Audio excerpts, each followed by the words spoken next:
咁所以喺你冇額外使費嘅情況下，其實只係轉變一下你嘅消費模式，你就非常容易就可以袋到幾萬分㗎啦。Hello， 大家好，我係 Kenny。今日呢條影片呢，就留翻喺屋企拍，又係時候同大家分享下少少澳洲生活 tips 咁樣啦。我可以話係。咁喺開始呢條片之前啦，就想問下大家幾條問題嘅。大家平時搭飛機去旅行嘅經驗就一定有啦。咁唔多唔少啦，都會儲埋啲飛行里數咁樣嘅。咁唔知大家有冇話真係儲開飛行里數呢個習慣呢？咁又或者可能有啲觀眾朋友平時喺香港儲開成日碌卡咁樣嘅，但係移民咗過嚟澳洲新嚟呢度呢，啱啱到步冇耐咁樣啦，又唔太熟悉呢度嘅遊戲玩法，又唔知應該由邊度開始落手好咁樣嘅。咁所以今日呢條片呢，就想同大家一齊了解下喺澳洲市面上最普遍嘅4種飛行里數計劃。咁喺我哋日常生活中，喺唔需要過度消費嘅情況下，點樣可以喺短時間儲到最多里數呢？咁同埋喺影片嘅最後啦，亦都有少少個人經驗換機票嘅 tips 啦，就同大家分享下咁樣嘅。咁希望大家睇完呢條片之後啦，就會對市面上嘅飛行里數計劃有更深嘅認識，更加清楚呢度嘅遊戲規則係點樣玩。咁到陣時就會更多機會，更容易去換呢個免費機票咁樣啦。咁講到飛行里數計劃，第一個一定要提及嘅就係澳洲市佔率最高嘅 Qantas Frequent Flyer 啦。咁佢就其實係澳航轄下嘅飛行里數計劃嚟嘅。咁如果大家喺澳洲嘅話啦，強調係喺澳洲，就咁上去官網申請做會員嘅話呢，其實你係需要俾一次性99個半嘅入會費嘅。但係大家千祈唔好咁樣做，因為你可以透過澳航嘅 partner 啦去申請做會員嘅。咁最常見嘅途徑就係當然透過 Qantas 旗下嘅信用卡啦， Qantas Travel Money 卡啦，又或者 Woolworths 旗下嘅 Everyday Rewards 咧都可以做到嘅。但係喺呢度我要強調一點嘅係，你係唔需要幫襯佢哋，唔需要申請任何卡嘅。佢哋其實係會有一個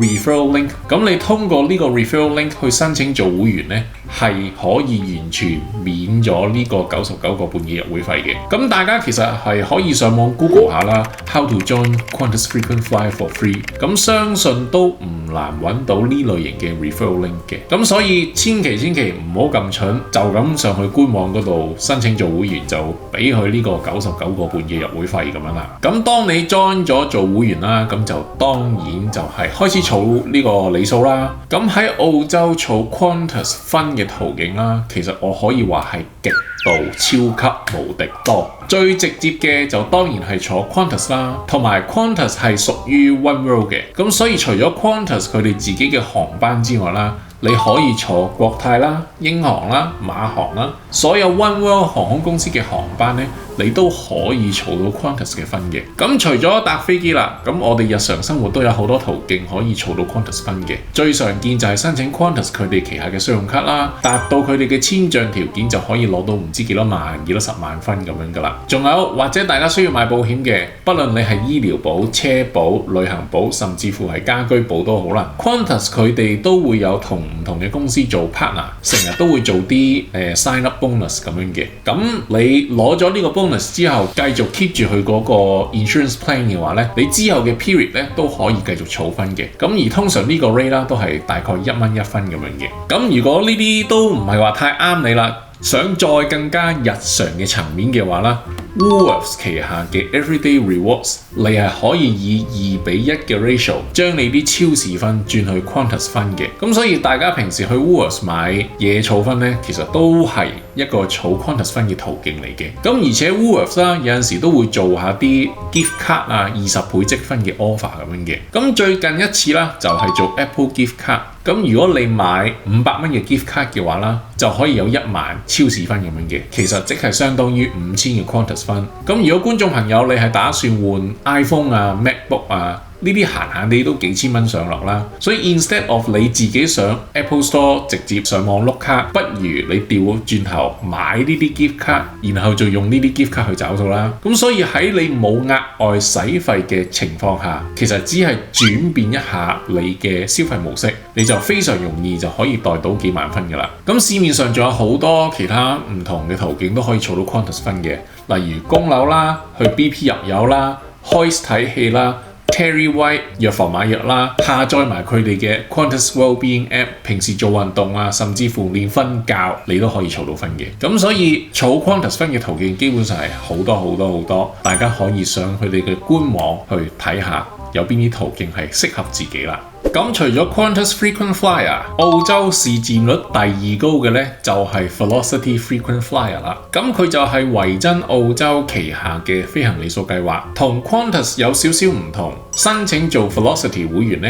係完全免費嘅。雖然喺澳洲儲 Velocity 分嘅途徑冇 Qantas 咁多咁誇張，但係都有唔少途徑呢係可以俾你儲到唔少里數嘅。咁 Virgin Australia 啦，佢就冇話屬於邊一個航空聯盟咁樣嘅，但係佢都同唔少航空公司有做 partnership 嘅。咁最為香港人熟悉嘅就有聯合航空啦、星航啦、卡塔爾航空啦，同埋全日空嘅。咁所以除咗坐 Virgin 飛澳洲內陸之外啦，坐以上航空公司嘅國際航班咧都可以儲到 Velocity 分嘅。咁其他儲分嘅途徑同 Qantas 都係非常類似嘅，例如申請 Virgin 旗下嘅信用卡啦。咁而 Velocity 就同 Coast 係合作咗，咁你就可以以2:1呢個 ratio 啦，由 Coast 嘅 Flybys 轉去 Velocity 分咁樣嘅。咁所以喺呢度咧就衍生咗另外一個儲分嘅方法，就係你申請 Coast 旗下嘅信用卡啦，都可以儲 Velocity 嘅。只不過你係先用佢個卡簽咗之後啦，你就係儲 Flybys 先，跟住夠一定嘅 Flybys 分咧，你就可以轉去 Velocity 咁樣嘅。咁 Velocity 啦，亦都會久唔久有啲 special offer 嘅。咁最近一次就係大概上年8月嘅事，咁 Virgin 就連同澳洲最大嘅 financial platform Canstar 就做咗一個 refinance home loan 嘅 offer。咁 Canstar 就做中間人啦，就拉咗好多唔同銀行埋單咁樣嘅，就只要透過 Canstar 將你嘅房屋按揭轉去呢啲銀行度咧，視乎你 home loan 個額，佢就會送你25萬至到50萬嘅 Velocity 分嘅。咁佢喺做緊呢個 offer 嘅時候啦，亦都係咁啱我想揾銀行做 refinance 嘅時候，咁亦都好彩又俾我揾到一間 OK 好 rate 咁樣嘅，咁所以我就參加咗呢個 offer 做 refinance 啦。咁我係記得大概8月度申請嘅，因為佢呢個 campaign 佢其中一個 criteria 就係要你 keep 個 home loan 超過90日，咁所以我亦都喺大概11月底嘅時候啦，就成功袋咗呢25萬分咁樣啦。咁好可惜啦，咁呢個 offer 就只有3個月壽命，喺上年嘅11月9號咧就已經完結咗啦。咁所以睇緊呢條片嘅觀眾朋友，你就唔需要上去 Canstar 個網嗰度 search 下睇下可唔可以自己 refinance 你個 home loan， 跟住然後袋呢啲 bonus Velocity 分咁樣啦。唔好意思，大家有少少錯過咗，下次再留意下睇下有啲乜嘢 special offer 咁樣啦。咁以上 Qantas 同 Velocity 啦，就係澳洲本土嘅飛行里數計劃，喺日常生活入邊都可以有好多唔同嘅途徑都可以儲到分嘅。咁至於澳洲境外嘅飛行里數計劃啦，最受歡迎嘅就係星航嘅 KrisFlyer同埋國泰嘅 Asia Miles。咁呢兩個飛行里數計劃啦，唯一喺澳洲儲到分嘅途徑咧，就其實只有信用卡積分。咁聽聞啦 ，KrisFlyer 係出咗一個叫 Lifestyle App， 就話喺澳洲當邊某啲餐廳食嘢咧就可以儲到分咁樣嘅。但係呢樣嘢咧就其實唔太關 Perth 事啦，所以我就冇話去特別去了解咁樣啦。咁如果睇呢條片，你亦都係住東面嘅觀眾朋友，你可以試玩下。咁講完一大輪儲分方法啦，咁點樣用呢？記住非行李數你係要用先有價值嘅，你一味儲但係冇途徑用嘅話呢，只係嘥錢嘥力，冇價值嘅。咁所以今日啦，就想藉住呢條片就同大家分享下少少里數換機票嘅 tips， 同埋我而家儲里數嘅策略咁樣啦。咁 Qantas 頭先講過係 under Oneworld 嘅，咁所以除咗 Qantas 嘅機位，國泰、英航、馬航、Emirates 嘅機位呢，都可以用 Qantas Frequent Flyer 個分換到嘅，但係 Qantas 有一個階級制。咁喺呢張圖入邊就簡略地 show 咗一個時間表，就係話航空公司大概會幾時放啲機位出嚟俾人用里數去換呢？咁但係你會見到呢張圖上面係有3個 Qantas logo， 就係正我所提及嘅階級制啦。如果你係 Qantas Gold Members 或以上呢，你係可以喺出發日期前嘅353日就換到機位啦。但係對於低級少少嘅會員，譬如 Silver， 你只可以喺323日前先換到。如果你係 Bronze 嘅話呢，就仲衰。你只可以喺297日前先輪到你有份換，咁所以喺 Bronze 同埋 Gold Members 呢兩個 membership level 中間啦，係爭咗2個月嘅時間嘅。同埋呢啲咁嘅 membership level 啦，你係唔可能話靠信用卡積分去 upgrade 嘅，你只能夠不停咁樣飛，你先可以提高你自己個 status level， 冇其他方法㗎啦。即係如果你話做 FIFO 嘅，又或者成日會有啲 business trip 嘅，你就會有着數咯。但係我自己就唔係話做 FIFO， 我冇可能話我2個禮拜我就飛一次咁樣嘅。咁所以其實我係 Bronze Members 嚟嘅，食物鏈嘅最低層。咁同埋啦，喺 Perth 出發嘅 Qantas 機啦，其實就同東面係有好大嘅分別嘅。咁除咗 domestic 之外啦，咁 Qantas 國際線由 Perth 出發嘅呢，就其實只有飛新加坡同埋飛倫敦、羅馬呢啲嘅超長途機咁樣嘅，所以選擇係非常之少。同埋飛歐洲呢啲咁嘅直航機啦，每日都係得一班機咁大把，裝得200零 maximum 300人到，所以機位呢係長期爆滿嘅。佢係根本唔憂賣嘅，莫講話俾你用啲去里數換啦，就算話俾你有得換啦，樓上白金 level 嗰啲人都爭掹頭啦。咁所以我哋呢啲小船基本上係冇地位嘅，係好難，根本冇可能去換到呢啲咁嘅超長途機票嘅。所以就係因為咁啦，即係喺 Perth 出發嘅 Qantas 機啦嘅選擇係非常之少啦，同埋我自己個 membership level 又唔係高咁樣嘅，所以我就完全冇諗過係儲 Qantas 分嘅。所以我而家咧主力係儲 Velocity。咁喺澳洲儲 Velocity 嘅途徑亦都唔少，同埋用 Velocity 分咧，你係可以換到星航、卡塔爾航空從全日空嘅機票嘅。咁星航每日都好多機 return 新加坡同 Perth 嘅，好似唔知依家一日都有3-4班機，跟住卡塔爾航空就可以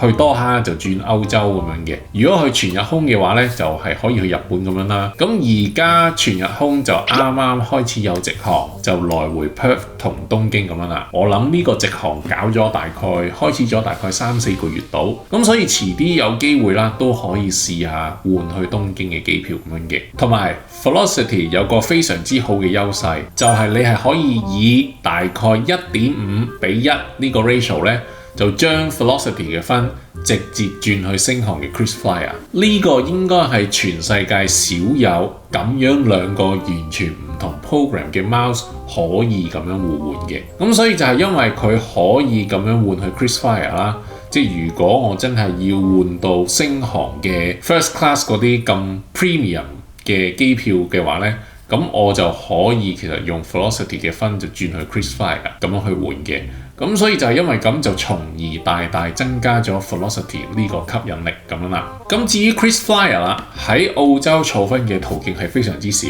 頭先亦都講過，同埋 KrisFlyer 係少有嘅飛行里數計劃都仲有 keep 住呢個 expiry day 嘅，因為 KrisFlyer 佢自己個 program 係有3年嘅 expiry day， 其他嗰3種咧，只要你每18至24個月有一個 activity 咧，即係無論你係賺少少分或者用少少分咧，佢都會自動同你續期咁樣嘅。咁所以 technically 你儲 Qantas 你儲Velocity 你儲 Asia Miles 咧係冇 expiry day 嘅。咁就係因為 KrisFlyer 喺澳洲本地非常之難儲，加埋有 expiry day 啦。我係唔建議各位儲嘅。如果真係到時我需要用到 KrisFlyer 去換機票，我就會選擇喺 Velocity 轉過去，就唔會直接儲 KrisFlyer 啦。咁至於 Asia Miles 就同 KrisFlyer 情況差唔多，只係冇 expiry day 啫。咁所以我都係諗住而家 keep 住自己 Asia Miles 個 balance 啦，即係久唔久就可能用信用卡積分就